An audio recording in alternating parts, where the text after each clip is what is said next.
ભોળા દિલનો હાય રે શિકાર કરીને બધું વન્સ મોર બધામાં ના હોય, કારણ કે જેટલું જે બરાબર થઈ રહ્યું છે આપણે સમયનો સંદર્ભ સાચવવો જોઈએ.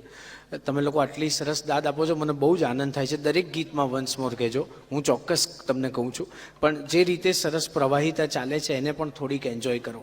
આપણે બધાએ આ આપણી પ્રવૃત્તિ છે ને આપણે એને જરા જુદા સંદર્ભે જોવાની પણ જરૂર છે.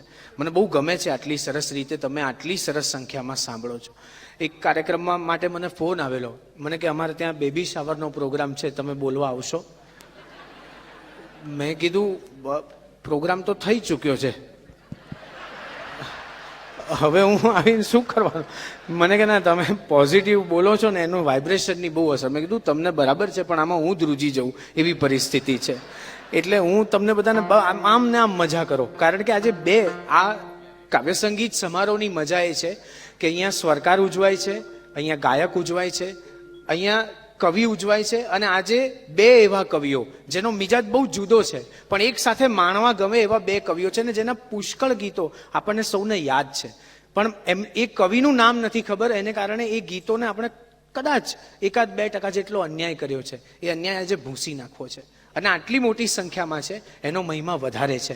એટલે જે ભાવકો અહીંયા બેઠા છે એ અમારા માટે બહુ અગત્યના છે. આ મારા ભોળા દિલનો ગીત એટલા માટે આટલું પોપ્યુલર છે. તમે વિચારો કેટલા, મેં કહ્યું એમ, આઝાદી પહેલાંનું આ રેકોર્ડ થયેલું ગીત આટલી સરસ રીતે તમારા સુધી પહોંચે અને તમે એને આટલી દાદ આપો. આ ગીતો પાસે આવી વારસાઈ આવેલી છે અને એને આપણે માણી રહ્યા છીએ. એક એવા અદ્ભુત ગીતને આત્મસાત કરવું છે. એક સ્ત્રીની વાત છે, એક ભૂતકાળનો પ્રસંગ, વિધવા થયાની વાત, અને એક નવો રસ્તો ઉઘડે છે એની વાત. ફિલ્મ કંકુનો આ સબ્જેક્ટ, ઇન્ટરનેશનલ વાત. હંસા દવેને આ ગીતો માટે ઇન્ટરનેશનલ એવોર્ડ પણ મળ્યો. દિલીપ ધોળકિયાનું એ સદાબહાર સંગીત. એક સ્ત્રી શું ઈચ્છે છે એના જીવનમાં, સ્ત્રીએ શું કરવાનું હોય છે? અંધારાની અને અજવાળાની વચ્ચે ઉંબરો બાંધવાનો હોય છે, અને ઉંબરા ઉપર પોતાનું આકાશ શોધી લેવાનું હોય છે. કંઈક એવી અનુભૂતિ સાથે બે આંખોની વચ્ચે બે આંસુનું ત્રાજવું કરીને એને સંબંધોને એમાં તોલ માપ કરવાનું હોય છે સ્ત્રીએ. આવું થાય છે ત્યારની અનુભૂતિ બહુ જુદી છે. આ અનુભૂતિને શબ્દબદ્ધ કરી વેણીભાઈ પુરોહિતે અદ્ભુત શબ્દો લખ્યા. કદાચ સ્ત્રીના જીવનની નહીં લખાયેલી આત્મકથા જેવું આ ગીત છે એવું કહું તો અસ્થાને નથી.